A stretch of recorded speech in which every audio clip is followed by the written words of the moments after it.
Bonjour et bienvenue sur Mon Financier pour le morning zapping du jour. Je suis content parce que nous sommes vendredi 25 octobre.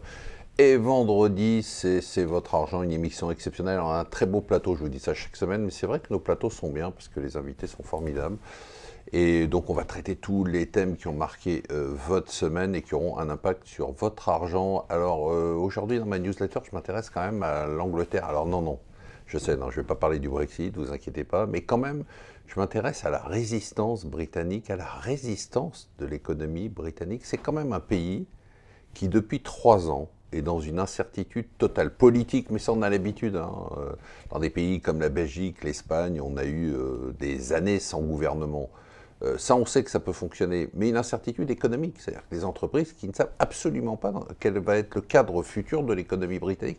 Et pourtant, alors certes, il y a un ralentissement, mais si on regarde, le ralentissement, il n'est pas plus fort que dans le reste de la zone euro ou de l'Europe, de l'Union européenne. On a un ralentissement, mais on a une économie qui se tient. Si on regarde les chiffres, ils vont faire 1,2% de croissance pour l'année 2019, autant que la France qui s'est autoproclamée locomotive économique de la zone euro, avec un chômage de 3,9% alors qu'on est au-dessus de 8%. Les investisseurs continuent à investir moins, mais ils continuent à investir. Les consommateurs continuent à consommer. Alors pendant longtemps, on a dit oui, c'est normal, c'est une économie de guerre, c'est-à-dire que les consommateurs, ils stockent parce qu'ils ont peur de l'explosion des droits de douane ou même de la pénurie de produits. Bon, enfin, ça, à un temps, on ne peut pas stocker pendant 3 ans. Ça ne peut pas expliquer la progression de la consommation, donc c'est quand même assez impressionnant. Voilà, je voulais signaler. Alors, ce qui est très impressionnant aussi, c'est l'amplitude de variation des valeurs après les résultats trimestriels. C'est quand même totalement fou. Il n'y a plus de -1 ou -2, c'est -20 ou +20. +20, c'est pour Tesla qui annonce être rentable sur le trimestre et qui annonce qu'il va anticiper ouvrir son usine plus tôt que prévu en Chine pour produire directement là-bas.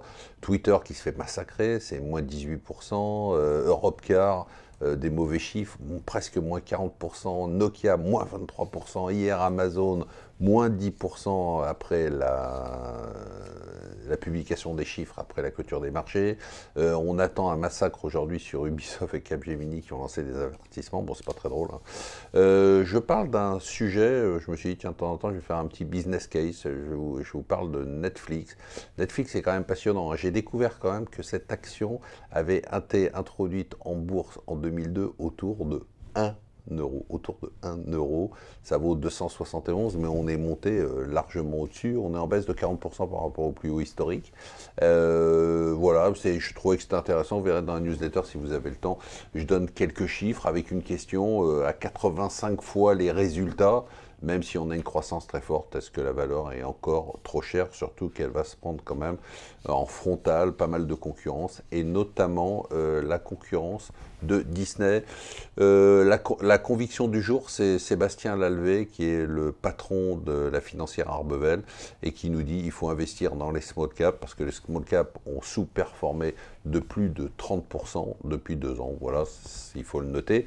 Alors, excusez-moi, j'ai un petit mot sur le Brexit quand même à dire. Le 12 décembre, c'est la date souhaitée par Boris Johnson pour des nouvelles élections. Voilà, donc à ce soir pour C'est votre argent. Moi, je vous souhaite une excellente journée. Et puis, si on ne se voit pas, je vous souhaite un bon week-end.